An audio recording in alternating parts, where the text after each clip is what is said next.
We're back for this wonderful Wednesday afternoon. There's a lot that's happened. We have PPI data that came back a little hotter than anticipated. Also, is the Fed orchestrating one of the biggest financial collapses for the banks? We'll find out. But we can't also forget there are Thai prostitutes tied to FTX in some way, trying to get money back from the Chinese government. All here today on Money Never Sleeps.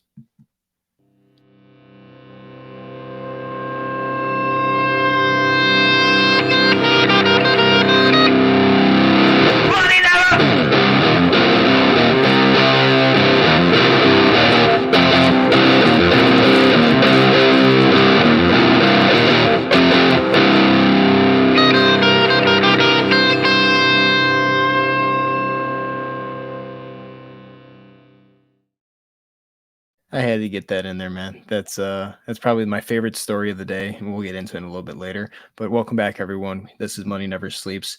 Uh, it's Wednesday. We're in the middle of the week. We got some important data today. Before we get into any of it, I do want to say nothing we say is financial advice. Everything we say is 100% our opinions. What we're doing in the market, we can't give you any financial advice in any way, shape, or form. Always do some research before you make any financial decisions. Has to be said.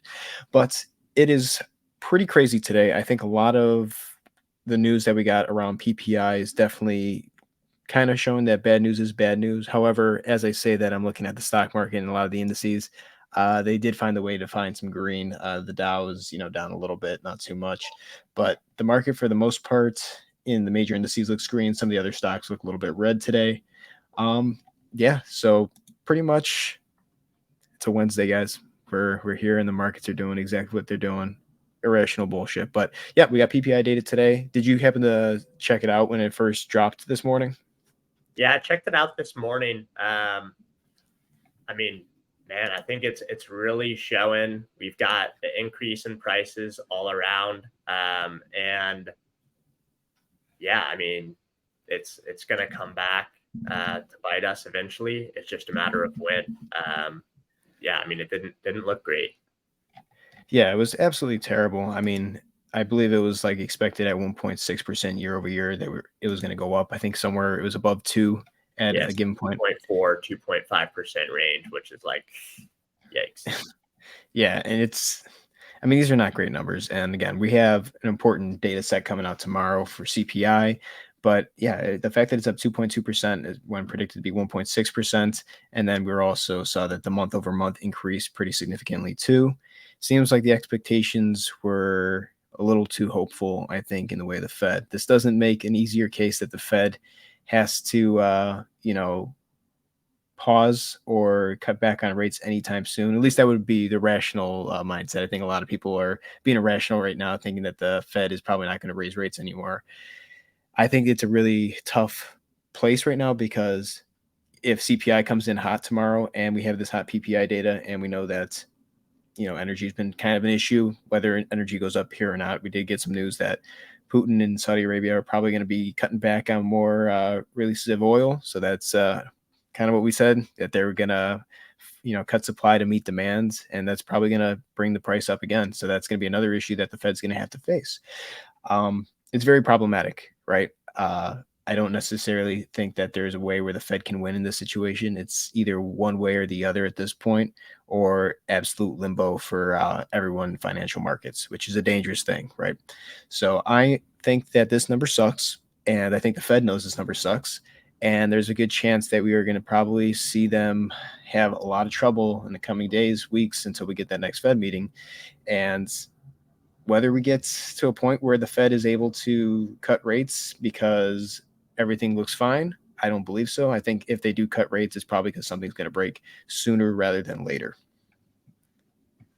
Yeah, no, absolutely. I mean, Jerome Powell's been preaching, price stability. The Fed said they're not going to raise rates anymore. And the only way you can get, that level of price stability while there's still concerns of rising inflation is you got to see some sort of big shakeup. And that big shakeup looks a lot like economic collapse. Absolutely. And to bring up one of my favorite movies, Fight Club, I think Project Mayhem is a really important thing to remind yourself of here because maybe the Fed is orchestrating one of the biggest financial collapses. And I do want to bring this up because there's a couple of people on Twitter I really respect, Finance a lot, brought this up a few days ago, and it's talking about how the Fed has been pulling money out of the system. And I pulled up four different lines on this chart. Let me just get it up here. Really important and tell a story that I don't think too many people are paying attention to. So yes, this is a hideous. Maybe let me fix this. I don't know why this looks like this, but oops, let me just stop sharing for 1 second. Can't move the chart at all. Let's go here. Why am I tweaking? Why am I tweaking? Wow, perfect. All right, we're gonna do this. We're gonna do this live on screen. Fucking Fred decided to kick me out, and we're gonna have to build this 100%. So let's edit the graph. We're gonna add here for the line. Let's add FHLB. This is gonna be total that. Add that there. Perfect. We're gonna also add. What else can we add to this chart? We can add repos. Actually, already got repos up there. Other lines of credits. Here we are. Other credit expenditure extensions. Yeah, this is what we need. And we need one more. Forget what this was. I believe it was, Bank Term Funding Program. BTFP. There we go. Wow. Can't believe I remembered all that shit because there was so much on this chart. I had it all ready to go before the show, but for some reason it's decided to freeze up on me. There we are. That's the full chart. This is all we really need up here, right? So there's a lot of stuff going on here that's really interesting. We have this red line that's going to be your total liabilities in FHLB. So you can see that there was a bit of a trough here back in 2021. This is height of the bull market, right? Nothing to be concerned about there. But then we have down here kind of the important stuff that we need to keep an eye on. And then back here is the blue, which is our repos pretty much. So obviously, if you don't know what a repo is, it's if one entity has cash and they need cash and they have a lot of assets on hand, they will sell those assets to purchase those assets back at a later date, it's not usually long term, it's pretty short term. And then, whoever they sell those assets to and they buy it back, they make the interest and the difference of when they purchased and when they get the money back. So that's what the Fed was doing back in, early 2020 or so. And then they started doing a reverse repo, which pretty much means that they were taking money out of the system and they were, selling off a lot of those assets. That's currently what they were doing. We're in a very different place now. So we can see that this is the red line. Just think about this as a lot of the banks that are currently out there that have issues with liquidity, right? Federal Home Loan Banks. This is something that we talked about in the past, something that we keep an eye on for a lot of those big banks like PNC, Charles Schwab, that have a lot of this as their percentage of their equity. This is absolutely increasing significantly to the point we got to, Q1 of 2023. So this is the financial collapse that we saw of Silicon Valley Bank. And obviously this tails off here as we get some of these that start shooting into the system, right? We got, first off, repos going down. But if we go even further into this smaller drop here, let me see if I can find it. Yeah, here it is. We got this green line here, which is our, OCE, which is pretty much other lines of credit that the Fed has. We can see that it's going down significantly as repos are also going down significantly. However, we're seeing that the Bank Term Funding Program is continuing to stay steady. So what that's telling me is a lot of these banks are not paying off some of those loans that they grabbed from the Bank Term Funding Program. That's a bad sign, right? So if the Fed is pulling away other lines of credit from the system, we're seeing that the repos are going down significantly. And we're also seeing that right here, this Federal Home Loan Bank remains to be, extremely high. I think there is a situation where there is a collapse on the way and liquidity is drying up out of the system. Again, Federal Home Loan Banks, they're pretty much going to loan anyone money as long as they have a percentage of it as real estate or mortgages. We can see that it's significantly right now pretty high, but once a lot of this liquidity dries up, does that continue to rise as well? Does that cause the issue to be prolonged? It's a really interesting thought to have. I saw the chart yesterday and I was like, that's pretty concerning. I think that the Fed has to obviously bring down inflation. They have to fight, the risk of price stability going, out of whack. But if by doing that, are they pretty much just guaranteeing that there is going to be some type of financial collapse, especially for those who depend on high levels of liquidity, depend on repos and reverse repos overnight, intraday, either one? are they going to be in a position where, okay, now a lot of the banks that had issues beforehand are now once again in the same position that they were back in March? Yeah, no, I mean, I think that's a really good point. I think, you know, we've been preaching that consumer credit isn't looking good. And if we have consumer credit rising at the same time that banks aren't able to, or at least Fred isn't able to bail out some banks and make sure they're extending credit, that puts us in a really tough situation, especially because the balance sheet of Fred has been rising. And they've been talking about they see a lot of bubbles in asset classes that they don't think are really able to hold up. So, if their theory is right and maybe the collapse doesn't come with legitimate industry and we see some lesser fallout there, but if it's a lot of these speculative asset classes that really get tripped up and that's what causes it, I think it would make a lot of sense because you'd have a lot of people in debt. They aren't able to get out of their speculative asset classes in time, and then they don't have anything to pull from to pay off that debt once things start trending downward. Yeah, absolutely. And that kind of leans into this article that I saw about bankers, pretty much wanting there to be a TARP 2.0. Again, TARP, if you remember, that was the Troubled Asset Relief Program. It came out when there was a lot of issues regarding, financial institutions back in 2008, 2009. That's your boy, what's his name, Hank Paulson and Ben Bernanke, who orchestrated that. So again, it seems like a lot of these collapses are orchestrated in some degree, and then this is pretty much calling for a bailout for a lot of those, institutions that have, liquidity issues or they're trapped in their assets.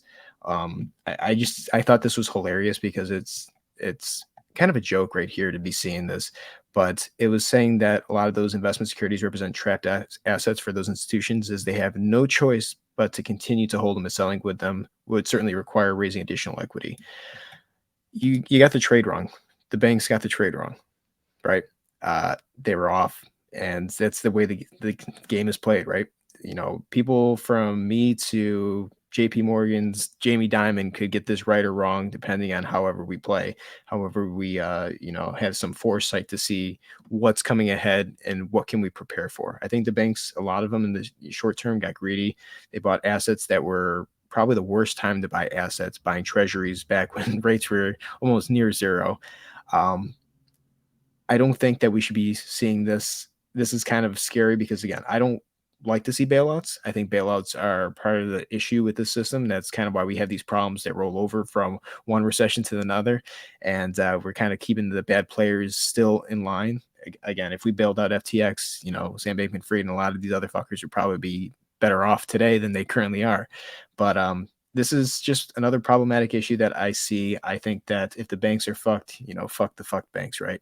If they can't, if they put themselves in this position and they can't sell at a loss without, incurring an extreme amount of insolvency, is what it is. But I do think that what the Fed is doing right now, pulling that much money out of the system in terms of other lines of credit, we're also seeing them borrow so much. I think we're not far from some type of fallout in the banking sector. And I think this is kind of a cry for help right now from Paul Graham, who wrote this article, that, yeah, the banks are in pretty bad shape.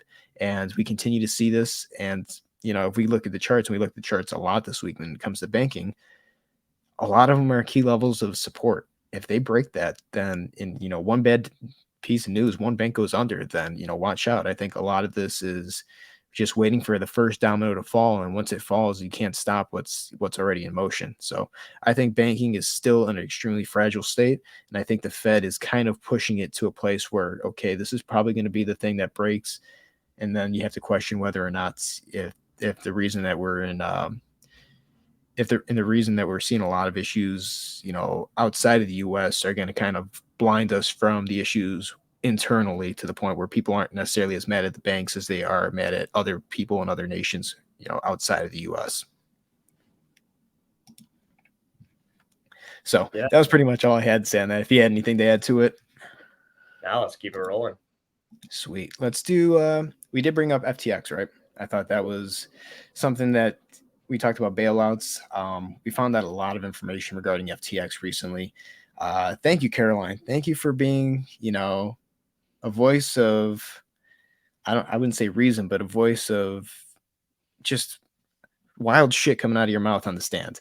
Uh, I'll pull up the article that you sent me, but some pretty impressive, or not even impressive, just wild accusations, or statements that they're coming out now. It's, I mean, you're gonna laugh when you see the headline.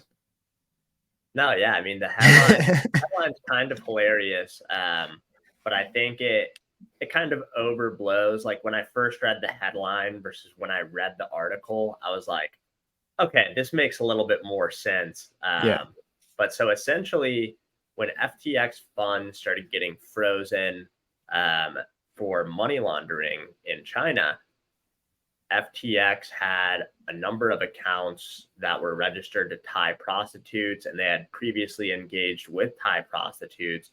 So it was somewhere around like $1 billion that had been frozen, and they were trying to get about 150 million in crypto out of frozen assets in China by saying, no, no, this isn't our money. This money belongs to the Thai prostitutes. These are their accounts.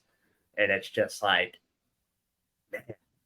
the levels they were going to try and get that back is pretty funny. But no, I mean, you've also been seeing some pretty weird patterns of behavior that have come to light, and really negative patterns about SBF. We talked about it a little bit yesterday, but what came out after the show was SBF had aspirations of running for president, and it was floated around about paying someone $5 billion for them not to announce their presidency, which is like, okay, this guy's power hungry. He thinks money's got the solution to everything, and he is the solution behind that money. Um, so yeah, I mean, I think what this really shows is there needs to be accountability held by these people that are going to Capitol Hill, right? Because SBF was someone that was beloved by politicians. He was at what everyone called like the crypto wonderkind, right? Like he's going to be the one that leads forward and charges forward this industry to, the next level. And it's like, A, due diligence, B, let's make sure not only the government, but also, the crypto community as a whole is keeping leaders accountable for what they're doing. Because ultimately, when you see something like this unfold between the initial collapse and now the preceding trial, it really just sheds a bad light on everyone who's involved, whether you're just trading and you're, profiting off that because now you're getting different regulations that might go down prohibiting futures versus spot versus ETFs, or if you're just trying to build in the space, right? You get a lot of negative press. So at the initial FTX collapse, you're holding crypto, that gets plummeted and people doubt the legitimacy of your business. And then when the trial comes back up, the first thing people think when you tell them you work in crypto is, oh yeah, isn't there a trial going on about that billionaire with all the sex scandals? And it's just like, now you got to defend that, right? So it's really just a lose all the way through. yeah. I mean, let's put it this way. I've never liked SBF. I remember that summer before the collapse, I was just looking at the amount of liquidations that were happening on the exchange. I'm like, there's fucking something wrong in this picture. So I never used FTX, but this dude, I mean, I think Michael Lewis, might have gotten one version of SBF when he got to write the book about him, but I think he probably should have interviewed Caroline Ellison too, or at least got the chance to, given in that time before any of the collapse happened, because obviously the collapse happened when he was right towards the end of the book. But it seems like this dude definitely had been power hungry. I don't know, to everyone brings up this effective altruism thing that he was a part of and this belief that he was in. I don't necessarily know if that was even accurate at that point. I think this dude just liked the fact that he had power, he had control. He thinks in his head, he thinks he's doing the right thing, but by the means in which he's going about it, it's absolutely shady. And it kind of shows you that a lot of the people who are in charge of our country, I'm not saying that they're dumb, but if you can give them a little bit of money, they're willing to look the other way, and they're also willing to say, "Oh, this, they're willing to fucking be the biggest cheerleaders for whoever is sponsoring them, right? So I think that's this whole thing is just kind of shed light on, you know, kind of how easy it is to get around and how easy people are at believing things that just aren't what they really are. And again, this is why I think that's this whole story. This, I mean, you can't make the Big Short 2 without including the story from SBF. I also think that Michael Bay should be the one that directs it, considering this headline here. But the other thing that I saw was that, you know, I think it was they were trying to keep Bitcoin's price under 20K, and also had something to do with Digital Currency Group to the point where they had a bit of a shortfall and they were willing to loan them some of that money. I think it was up to like 150 mil or something like that, because they just weren't solvent at the time. So there's a lot of stuff that's coming out around this. I think everyone was shitting on Caroline Ellison post FTX, but this might be beneficial for everybody if all this information gets out and we can kind of, once the dust settles, you realize, okay, what really happened here and how can we prevent this from happening once again? Yeah, and the one big thing that I left out was, in addition to, you know, the Thai prostitutes trying to get the money unfrozen, there was $150 million in bribes sent to Chinese officials' crypto accounts, which didn't get them far. Take the money and run is probably what happened, or somehow it Yeah. got turned back, given to the Chinese government. But no, I think that's something important to include. But I mean, for as wild as the collapse was, this trial is equally as wild. And yeah, I'm looking forward to hearing and seeing the rest of the testimony. Yeah, FTX is over with, at least the main part of it. I think now is time to just enjoy this courtroom theater, because there is going to be a lot of revelations that are just going to be so entertaining. If especially if we're starting off this strong 2 days into her taking the stand. So that's FTX. Maybe we have another exchange up there in 2 or 3 years. Who knows? But I do want to bring up Bitcoin, because Bitcoin is doing some crazy shit right now. It looks like they're buying back just a little bit. Hold on, I'm getting everyone's calling me about Bitcoin right now. But yeah, I don't know. Someone was just calling me. Let's pull Bitcoin right now. We are looking at 26.7 right now. We can see that, hey, we did break out of that parallel channel that we were talking about, right? We went right underneath it. We're below the 50 and the 200 EMA on the daily. This is a good sign if we're bearish, right? We still have to wait for us to hit that origin before we get any confirmation, but it's a pretty good dip. We had a really good dip this morning. I'm very happy to see it. Didn't expect it to be as easy as it was, but maybe maybe that's because there's not a lot of buyers really out there in this market. Let's see. Yeah, it's interesting. I mean, you'll see, you brought it up. The patterns of transaction volume are typically very low for majority of the day on the hourly, and then you'll see generally either early in the morning or late at night, you'll see that kind of breakthrough and see if there can be a recovery effort, which we really haven't seen recently. So yeah, I'm interested to see if we'll stay outside of that channel and continue to go down, or what it looks like if there is a collapse by the end of the week, or not even a collapse, but just more downward pressure.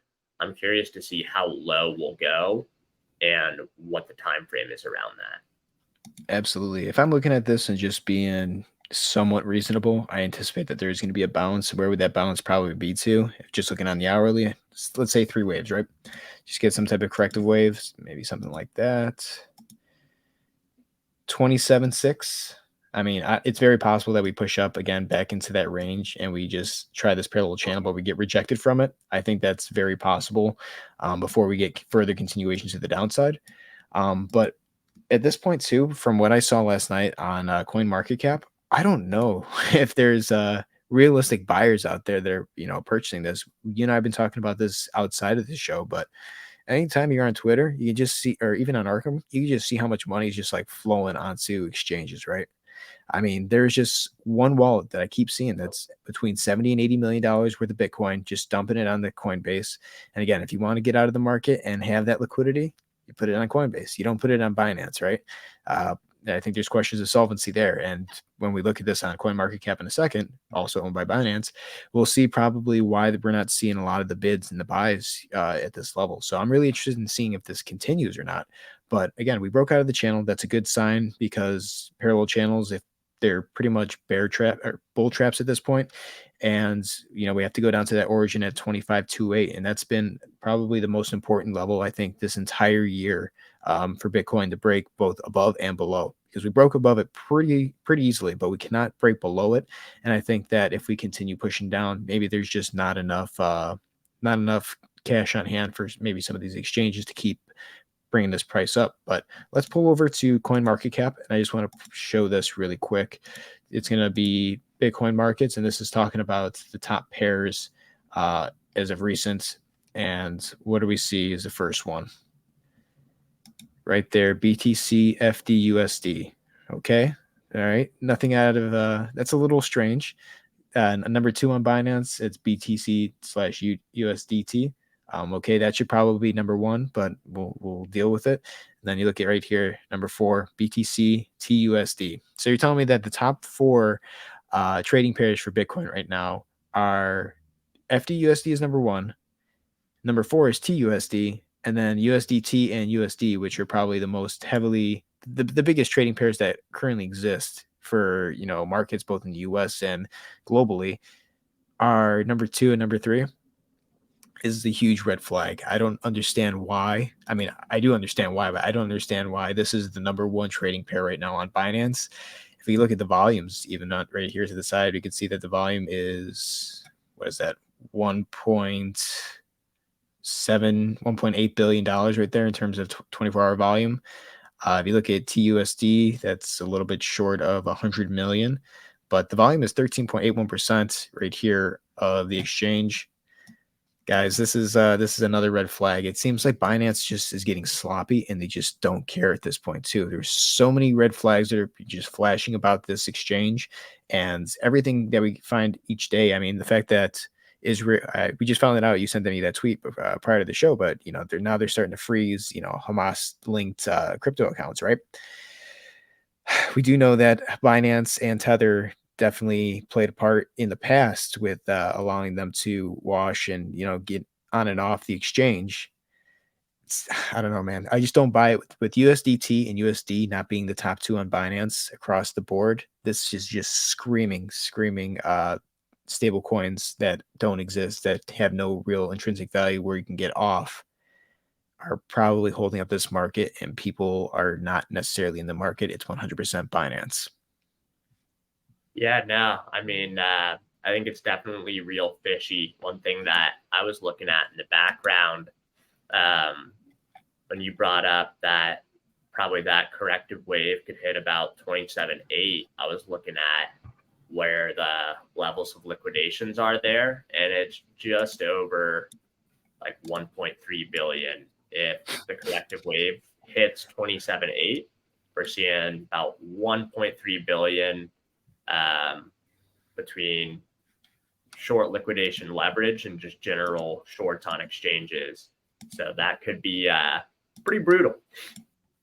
Yeah, that was where was I for that level? That was 27, I think 27.6 I said, or something like that. I just pulled it up here. 27.8. 27.8, yeah.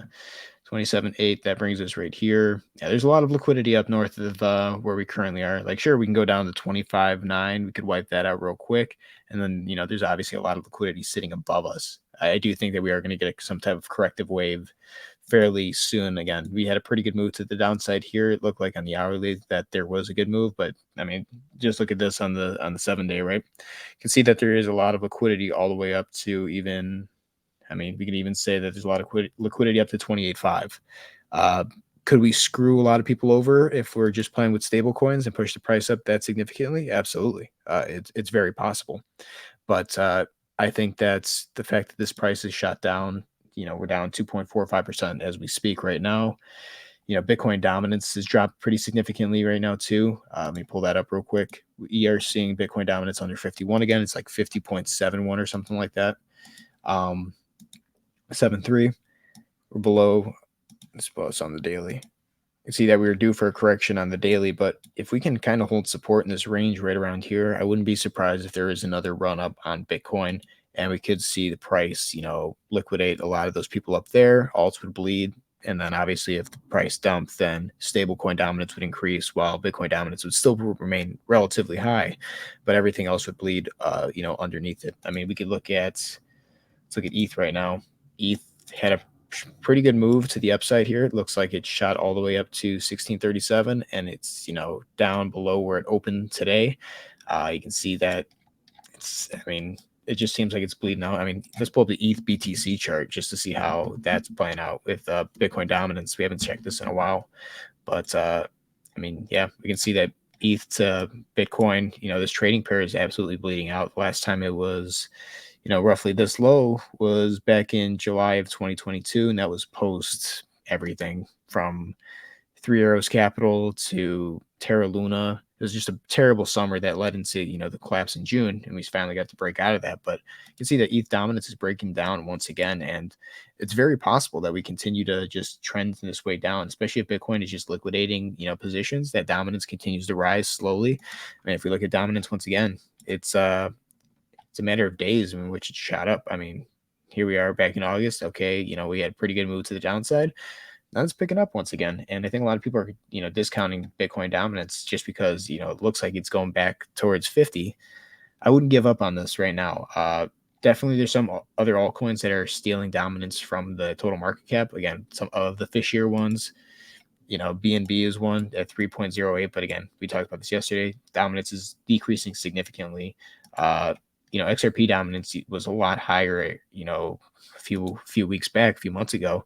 You can look at XRP dominance on the daily. We're up at 4.03%.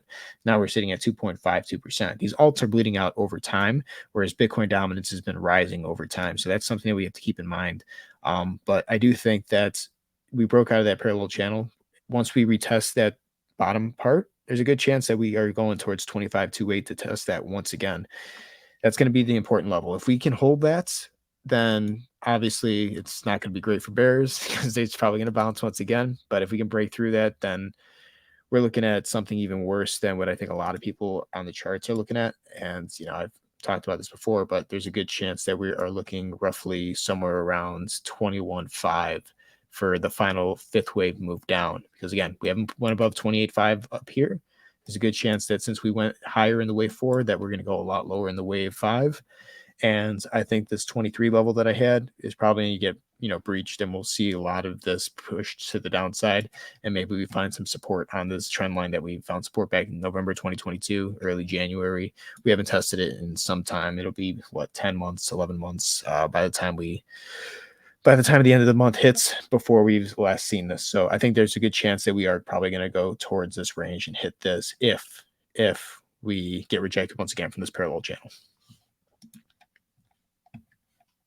Yeah, no, I mean, I think we've said it enough that I'm really waiting for the price to go down. You're waiting for the price to go down. So wave 5 coming soon, hopefully. Dude, wave 5 and followed by a short 3 wave, followed by another 5 waves down. That's how I see it. It's drastic, but I still believe that a lot of alts are 60 to 80% from their bottoms. Again, not financial advice. It's just kind of what I'm seeing. And the fact that nothing in the TradFi is really broken yet. People think that cryptos, whatever happens in crypto just applies to crypto. Whatever happens in TradFi applies to TradFi. Nah, man, we're talking about money and liquidity. It's all the same. It's the same pool. If something bad in crypto happens, let's say there's a run on an exchange or something like that, maybe TradFi gets a little bit of exposure. But again, I think crypto is the one that hurts more in that situation. But if something bad happens in TradFi where the banks are absolutely getting demolished, that's going to bleed right into crypto because, hey, the institutions, they're not going to trust some exchange holding their funds at that point. They're going to either self-custody or they're going to sell off the assets because they're going to want to have that cash on hand to buy those assets at a cheaper price. So when I look at crypto and, people saying that, if Binance is to collapse and we only go to 20K, I don't believe that 20K is the bottom. I just don't. I think that we are still 2 capitulation events away from seeing the true bottom in the crypto market. And then whether that lasts for a year, 2 years, if it's a lost decade, that still remains to be seen. We have to wait till we get to that point. But that's all we got today. Tomorrow, CPI data. I think that is going to be, I don't anticipate it being good. Your thoughts on that? No, I mean, I I'm in agreement. I don't anticipate it being good. I think probably by like Sunday, Monday, early next week, I think a lot of people will have the clearer picture of we got no good news this week and markets were still green. Maybe it's time we realize some gains before anything bad could potentially happen. Potentially. I But like yeah, that no, word. that's where I'm at. Yeah, and you know what? I got to bring this up too. After everything that's happened over this weekend, the markets still have not reacted reasonably to the implication of what this is going to bring, right? Uh, the market should have probably dropped more than what they did Monday morning to the point where they reversed all those losses fairly early on. I think the only things that have reacted pretty rationally to what's going on are military stocks.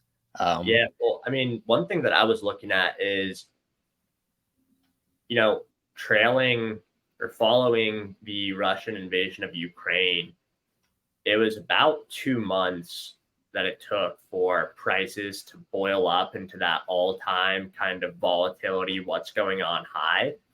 So I'm wondering, you know, it's Palestine and Israel, which there's a large Jewish population around the world and there's a large Arab population, but those two nations in particular don't have as much of a sway on world markets compared to Russia and Ukraine, right? So I'm wondering if the market's not reacting as we're expecting because it's going to wait and see what the larger ramifications are on the Middle East as a whole, on the West as a whole, as well as if other countries get involved, right? If we start seeing um, Iran get involved, Lebanon get involved, Poland get involved, just any European or Western nation or any other Middle Eastern nation, and there's more of a worldwide tie-in, because I think that's what you saw by May of 2022, right? You had the US, a lot of NATO countries all sending care packages to Ukraine, Poland as a border mate.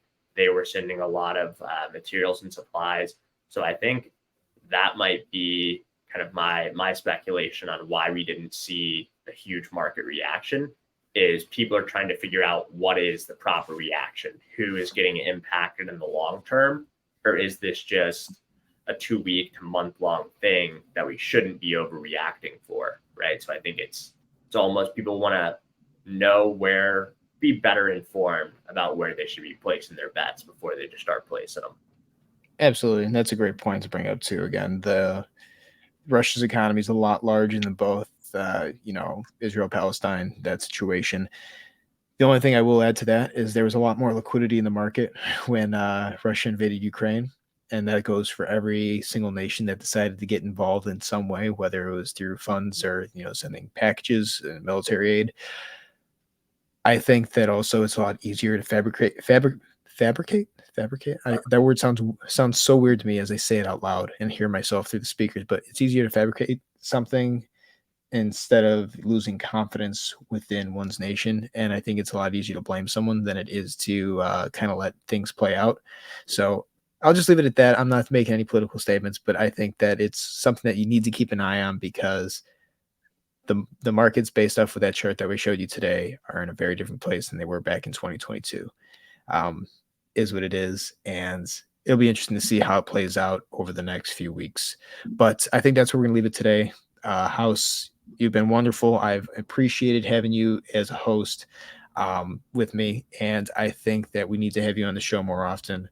Uh, which pretty much means that JWeb's coming back, guys. JWeb is coming back tomorrow. So all the volatility in the world is going to stop and the markets are going to be boring once again because they only move when he's on vacation. But we appreciate everyone for being here. If you guys are watching this playback, we'll be back tomorrow. It should be regular time, 3 p.m. EST. But yeah, we appreciate you guys. Get ready for CPI and we will talk to you soon. Take care, everyone.